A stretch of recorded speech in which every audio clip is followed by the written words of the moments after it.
जब कथा सुनावे पार्वती हम सारे भरावे वो सुन सुन एक दिन पाप गौरा बेचारी कथा में सुनावा नहीं आज गौरा ओ बेचारी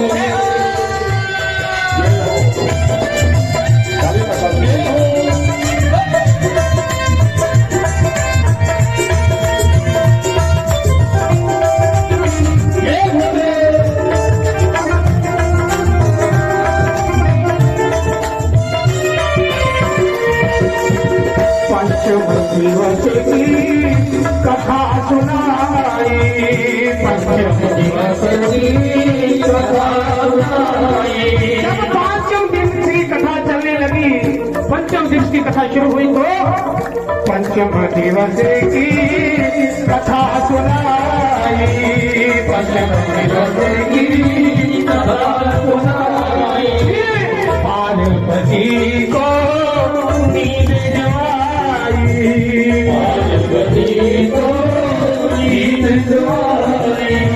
फिर कथा कौन सुन रहा था? कथा तो सुन रहा था कौन? फिर सुखदेव भरे हुंकार गौरा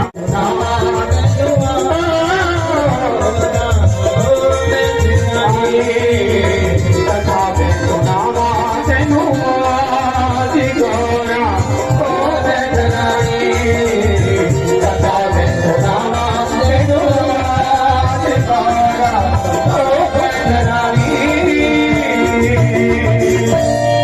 बोले शंकर भगवान की, भोलेनाथ की, डमरू वाले की। जो महाराज आज शंकर भगवान है, आज माता पार्वती कथा सुनकर के गदगद हो रही है, पक्षी भी कथा सुनकर के प्रसन्न हो रहा है। उधर महाराज पांचवें दिन की कथा चले और एक कथा में आता है योग योग विन्यासा। भागवत कथा में कुछ ऐसे प्रसंग आते हैं जिसमें हमें नींद आने लगती है। और जब योग की कथा चली, योग योगेश्वर की कथा चले, तो आज निंद्रा देवी ने माता पार्वती को घेर लिया। माता पार्वती शयन करने लगी, नींद की झपकी ले रही है और पीछे पक्षी कथा को सुनकर के हुंकार भर रहा है। वो भी जैसे जैसे माता पार्वती कह रही थी ओम ओम ओम। वो सुख कौन है? वो सुख तोता है, पक्षी है, वो भी ओम ओम करने लगा। वो हुंकार भर रहा है। उधर माता पार्वती सोई है। छठे दिन की कथा चल रही है, वो पक्षी कथा को सुन रहा है, ओम ओम कर रहा है। सातवें दिन की कथा चली और जैसे ही महाराज शंकर भगवान ने कथा को विराम दिया, अपनी समाधि से उठे, जयकारा लगाया, बोलिए भागवत भगवान की जय। जयकारा नहीं लगा, बोलिए भागवत भगवान की जय। और जैसे ही भागवत भगवान का जयकारा लगाया, माता पार्वती की नींद खुल गई।